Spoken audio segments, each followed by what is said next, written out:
Welcome back to the second instalment of Shakespeare's Comedy of Errors. You join the scene before the sumptuous house of Antipholus of Ephesus, where currently his long-lost identical twin brother, Antipholus of Syracuse, and his slave are dining with the long-suffering wife of Antipholus of Ephesus, Adriana, and his fair sister Luciana. The door is locked and guarded by Dromio of Syracuse, who is the identical twin brother of the true slave of this house, Dromio of Ephesus. Are you keeping up? Now, who are these gentlemen sauntering up to the great villa? It's Antipholus of Ephesus, Dromio of Ephesus, Angelo, and Balthazar, and a merchant. How will this great confusion unfold? Good Signor Angelo, you must excuse us all. My wife is shrewish when I keep not hours. But here's a villain that would face me down. He met me on the mart and I beat him and charged him with 1,000 marks in gold. That I did deny my wife in house. Thou drunkard thou, what dost thou mean by this? Say what you will, sir, but I know what I know. You beat me at the mart. I have your hand to show. You're sad, Signor Balthazar. Pray, good our cheer. May answer my goodwill and your good welcome here. Good meat, sir, is common that every churl affords. Better cheer may ye have, but not with better heart. But soft, my door is locked. Go bid them let us in. Rose, Bridget, Marion, Cecil, Gillian, Jim. Mome, Maltose, Caveman, Coxcomb, Idiot, Patch. Either get thee from the door or sit down at the hatch. Wherefore, for my dinner, I have not dined today. Nor today here you must not. Come again when you may. What art thou that keepest me out from the house I own? Porter for this time, sir, and my name is Dromio. Oh, villain, thou hast stolen both mine office and my name. Thou baggage, let me in. Master, knock the door hard. You'll cry for this, minion, if I beat the door down. Who is that at the door that keeps all this noise? By my troth, your town is troubled with unruly boys. Are you there, wife? You might have come before. Your wife, sir knave. Go get you from the door. Go fetch me something. I'll break open the gate. Break any breaking here, and I'll break your knave's pate. A man may break words with you, sir, and words are but wind. Aye, and break it in your face, so he break it not behind. It seems thou wantst breaking. Out upon thee high. Here's too much. Out upon thee. I pray thee, let me in. Ay, would fowls have no feathers and fish have no fin? Go get gone. Fetch me an iron crow. Have patience, sir, or let it not be so, and draw within the compass of suspect that unviolated honour of your wife. You have prevailed. I will depart in quiet, and in despite of mirth, need to be merry. I know a wretch of excellent discourse, pretty and witty, wild and yet too gentle. There will we dine. This woman that I mean, my wife, but I protest, without desert, have often time upbraided me withal. To her will we to dinner. Get you home, and fetch your chain. By this I know 'tis made. Bring it, I pray you, to the Porpentine. For there's the house, that chain will I bestow. Upon mine hostess there, good sir, make haste. Did mine own doors refuse to entertain me, I'll knock elsewhere to see if they'll disdain me. I'll meet you at that place some hour hence. Indeed, Antipholus. Do so. This jet shall cost me some expense. And with that, Antipholus of Ephesus, fuming with rage against his wayward wife, he stalks off with his slave to seek revenge. But now, who comes out of the great house for an after-dinner stroll but Luciana and Antipholus of Syracuse, with the look of love very clearly in his eye. If you did wed my sister for her wealth, then for her wealth's sake, use her with more kindness, or, if you like elsewhere, do it by stealth. Muffle your false love with some show of blindness. Look sweet, be fair, become disloyalty.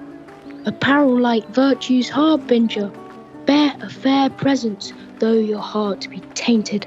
Then, gentle brother, get you in again. Comfort my sister, cheer her, call her wife. 'Tis holy sport to be a little vain, when the sweet breath of flattery conquers strife. Sweet mistress, what your name is else I know not. Teach, dear creature, how to think and speak. They open to my earthly gross conceit. Smothered in errors, feeble, shallow, weak, the folded meaning of your words' deceit. Your weeping sister is no wife of mine. Oh, train me not, sweet mermaid, with thy note to drown me in thy sister's flood of tears. Sing, siren, for thyself, and I will dote. Spread o'er the silver waves thy golden hairs. Let love, being light, be drowned if she sink. What? Are you mad that you do reason so? Not mad, but mated. How? I do not know. Why call you me, love? Call my sister so. Thy sister's sister? That's my sister. No, it is thyself, my own self's better part. Mine eye's clearer eye, my dear heart's dearer heart. All this my sister is, or else should be. Call thyself sister, sweet, for I am thee. Thee will love, and with thee lead my life. Oh, soft air, hold you still. I'll fetch my sister to get her goodwill.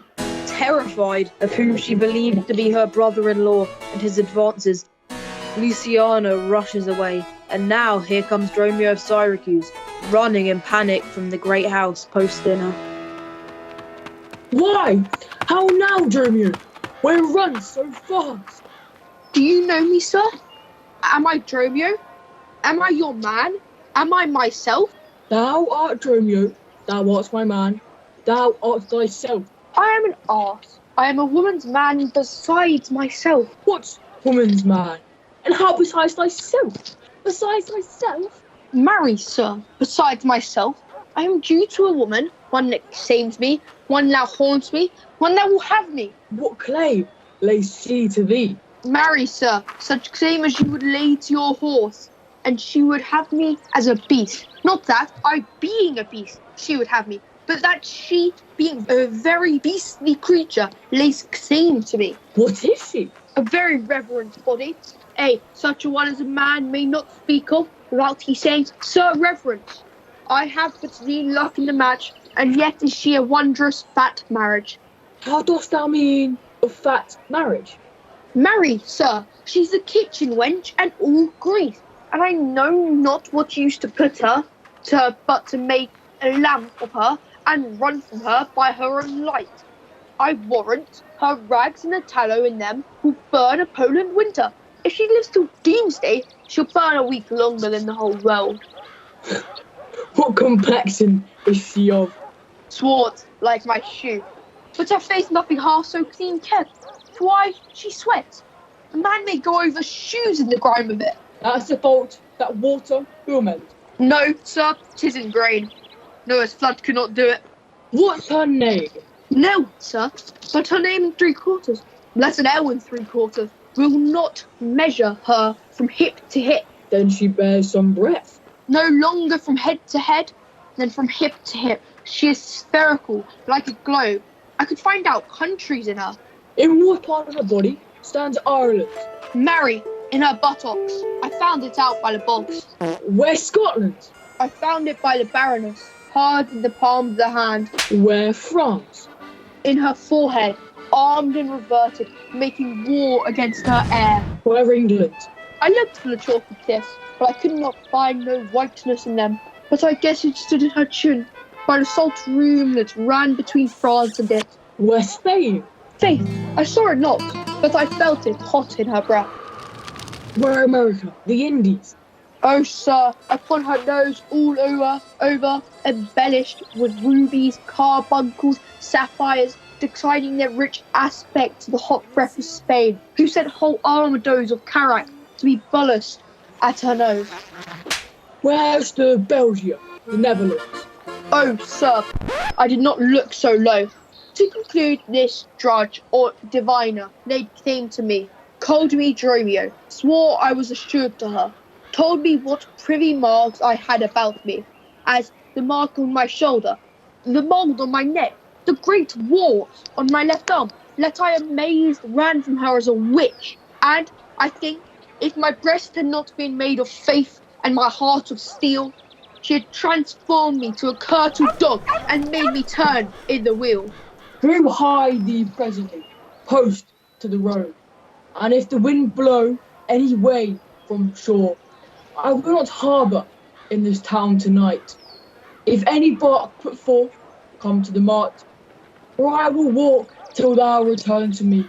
If everyone knows us, and we know none, 'tis time, I think, to trudge, pack, and be gone. As from a bear, a man would run for life, so fly I from her that would be my wife. And with that, Dromio of Syracuse makes a dash for the nearest tavern to get over the horrors of his supposed wife. Master Antipholus, here is the chain. Thought to have taken you at the porpentine. The chain unfinished made me stay thus long. What is your will that I shall do with this? What please yourself, sir? I've made it for you. Made it for me, sir? I bespoke it not. Not once, nor twice, but 20 times you have. Go home with it and please your wife withal. And soon at supper time I'll visit you, and then receive my money for the chain. I pray you, sir, receive the money now, for fear you ne'er see chain nor money more. You are a merry man, sir. Fare you well. What can I think of this? I cannot tell.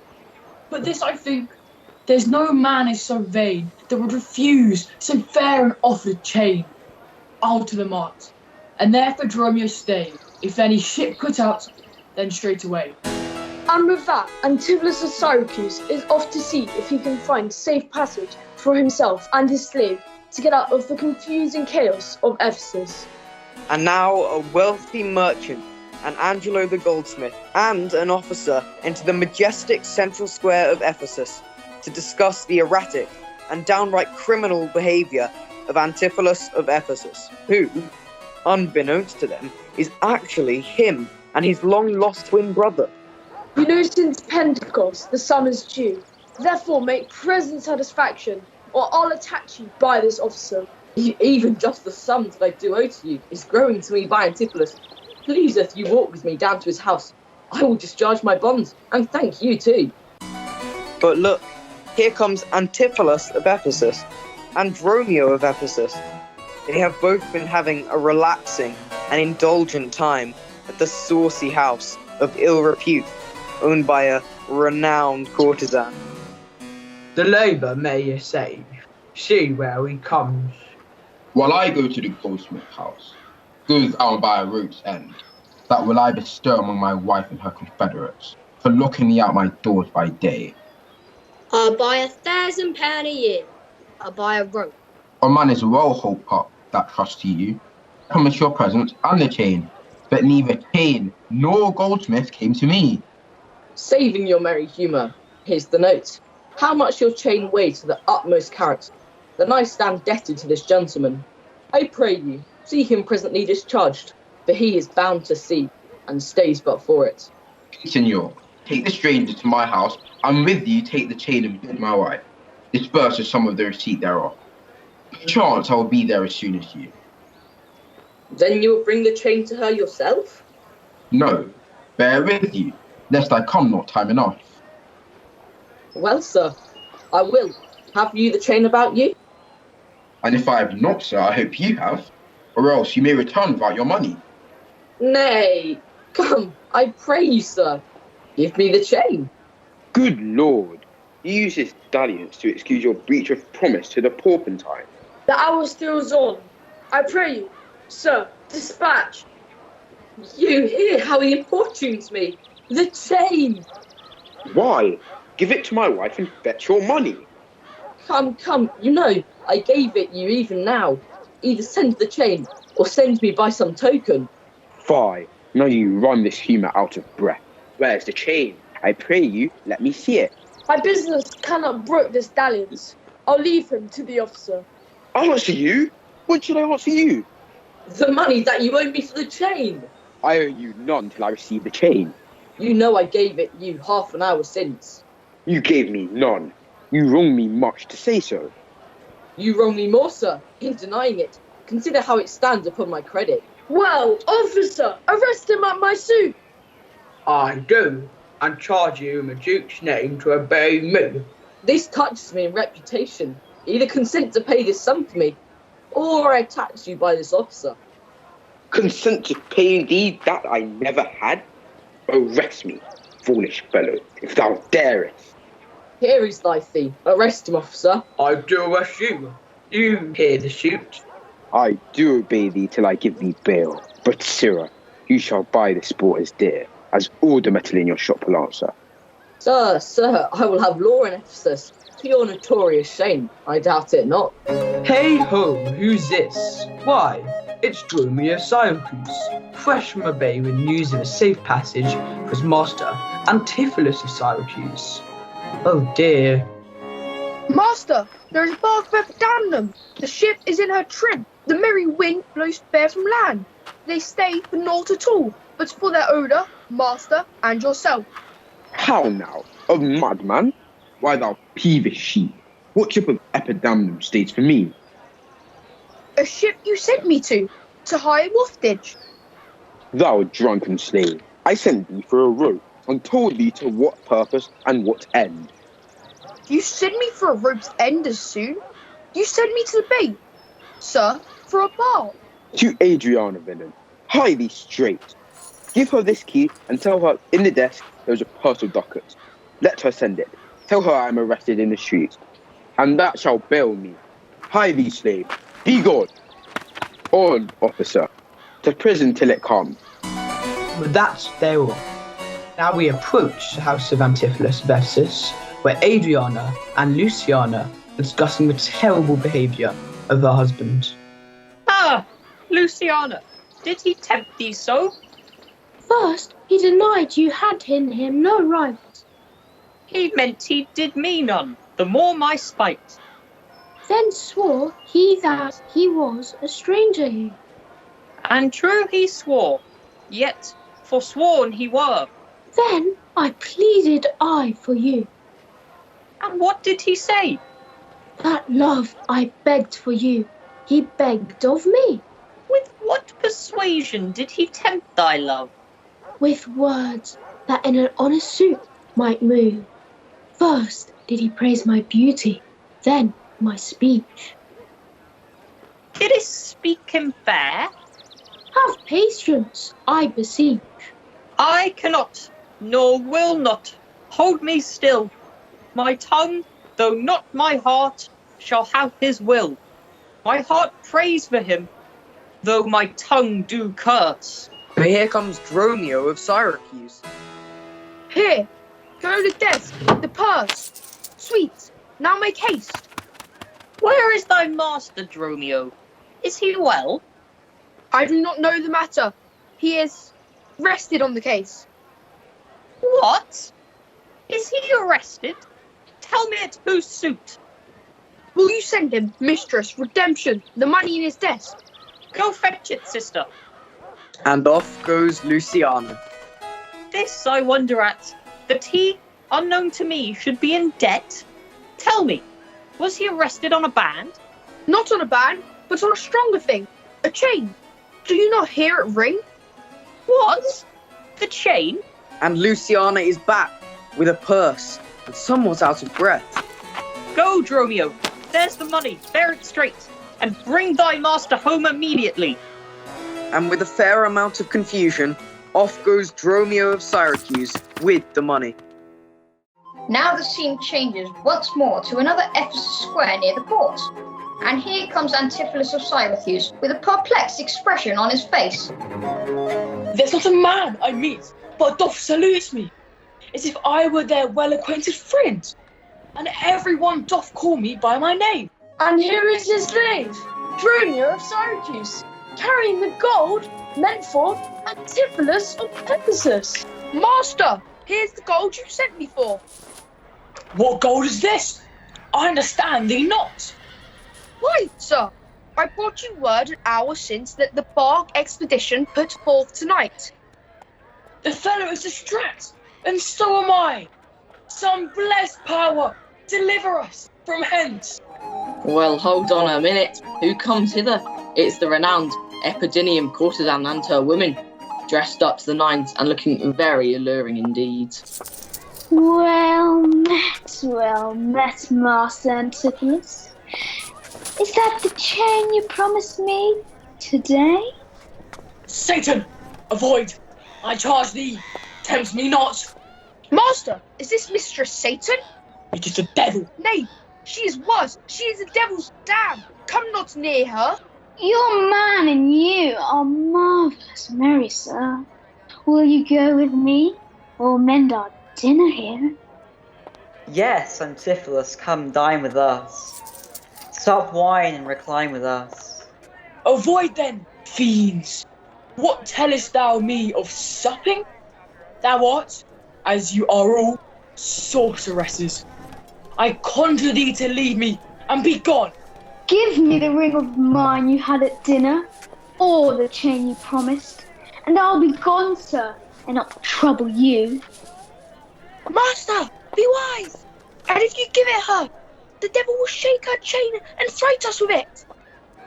I pray you, sir, my ring, or else the chain. I hope you do not mean to cheat me so. Avaunt, thou witches! Come, Dromio, let us go. And with that, making signs of the cross and hissing at the ladies, Antipholus of Syracuse and Dromio of Syracuse make a run for it. Now, out of doubt, Antipholus is mad, else he would never so demean himself. A ring he hath of mine worth 40 ducats, and for the same he promised me a chain. Both one and other he denies me now. My way is to hie home to his house and tell his wife that being lunatic, he rushed into my house and took perforce my ring away. This course I fit to choose, for 40 ducats is too much to lose. Indeed it is. Come on, sister. And with a swish of their skirts and a flick of their lush locks, they are off. And now, down another long and winding street of Ephesus, here comes Antipholus of Ephesus with the officer. Fear me not, man. I will not break away. Here comes my man. I think he brings the money. How now, sir? Have you that I sent you for? Why, sir, I gave the money for the rope. 500 ducats, villain! For a rope? To a rope's end, sir, and to that end I am returned. And to that end, sir, I will welcome you. Good sir, be patient. Nay, 'tis for me to be patient. Ow! I am in adversity. Good now, hold thy tongue.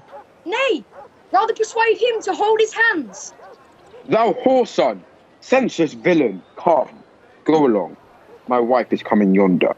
Ah, look, here comes Adriana, Luciana, the courtesan with her ladies, and the famous Dr. Pinch, a well-known teacher, conjurer, and exorcist, and local madman. How say you now? Is not your husband mad? Good Dr. Pinch, you are a conjurer. Establish him in his true sense again, and I will please you what you will demand. Alas, how fiery and how sharp he looks. Mark how he trembles in his ecstasy. Give me your hand and let me feel your pulse. There is my hand, and let it feel your ear.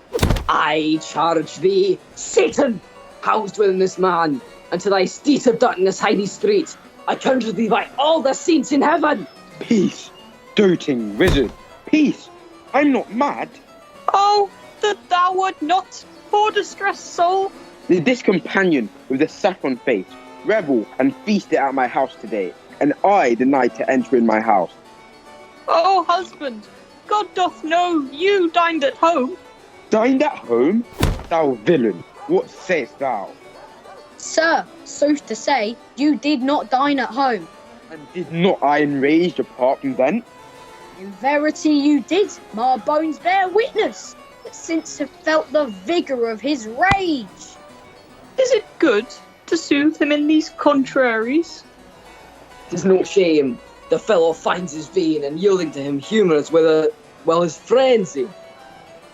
Thou hast summoned the goldsmith to arrest me. Alas, I sent you money to redeem you by Dromio here, who came in haste for it. Money bar me? My heart and goodwill you might, but surely, master, not a rag of money. Wentest not thou to her for a purse of ducats? He came to me, and I delivered it. And I am witness with her that she did. God and the road bearer bear me witness that I was sent for nothing but a run.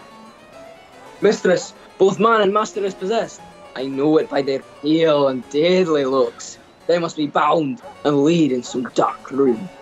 Say, wherefore didst thou look me forth today, and why dost thou deny the bag of gold? I did not, gentle husband, lock thee forth. And, gentle master, I received no gold, but I confess, sir, that we were locked out. Dissembling villain, thou speakest false in both. Dissembling harlot, thou art false in all, but with these nails I'll pluck out these false eyes, that would behold me in this shameful sport. Oh, find him! Let him not come near me! More company! The fiend is stronger than him! Oh, me! Poor man! How pale and wan he looks! What? Will you murder me? Thou jailer, thou, I am thy prisoner. Wilt thou suffer them to make a rescue? Masters, let him go. He is my prisoner, and you shall not have him. Go bind this man, for he is frantic too! He is my prisoner. If I let him go, the debt he owes will be required of me. I will discharge thee ere I go from thee. Bear me forthwith unto his creditor, and knowing how the debt grows, I will pay it. Good master doctor, see him safe conveyed home to my house. Oh, most unhappy day. Oh, most unhappy strumpet.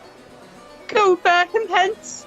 Oh, sister, go you with me.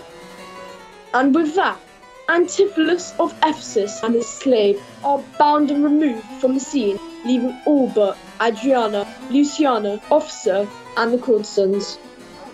Say now, whose suit is he arrested at? One Angelo, a goldsmith. Do you know him? I know the man. What is the sum he owes? 200 ducats. Say, how grows it due? Due for a chain your husband had of him. He did bespeak a chain for me, but had it not. Whenas your husband, all enraged today, came to my house and took away my ring, the ring I saw upon his finger now, straight after did I meet him with a chain. It's true, madame. Indeed it is. It may be so, but I did never see it. Come, officer, bring me where the goldsmith is. I long to know the truth hereof at large. And now, full of confusion, as Antipholus of Syracuse appears on the scene, with his rapier drawn, and Dromio of Syracuse baring his teeth at the gathering crowd. God, for thy mercy, they are loose again. And come with naked swords. Let's call more help to have them bound again. Away! They'll kill us! Everyone makes a run for it, thinking insanity has overtaken Antipholus of Ephesus and his slave, leaving Antipholus of Syracuse and Dromio of Syracuse amazed by their success in scaring them off. I see these witches are afraid of swords. She that would be your wife now ran from you. Come to the centaur, fetch your stuff from thence. I long we were safe and sound abroad. I will not stay tonight for all this howling. Therefore away to get our stuff abroad. And with that, and somewhat panic-ridden at the extent of the wildness of this shore, Antipholus of Syracuse and Dromio of Syracuse make a run for the port. How will things be resolved? Will the ancient Aegean find his friend before sunset and avoid execution? Will the two sets of twins finally meet and the story be unravelled? Find out next time in our final episode of Shakespeare's Comedy of Errors. You've been listening to Hampton's Lower School podcast production of The Comedy of Errors by William Shakespeare, directed by Laura Moore and featuring Felix Lyon, Edward Karebelnikov-Bull, Shire Elfawojo, Max Cardosi, Adam Gaunt, Sam Spencer, Sam Moshi, Ben Zelzenick, Dan Cubban, Patrick Harvey, Jago Doherty, Matt Lyons, Tom Oliver, Oliver James, Tom Holland, Vishal Saha, Adam Spry, Josh Freer, Finn Gould, Sam Beresford, Milo Band, and Max Irons. This performance was recorded remotely during lockdown and edited and mixed by Spotless Audio. We hope you enjoyed.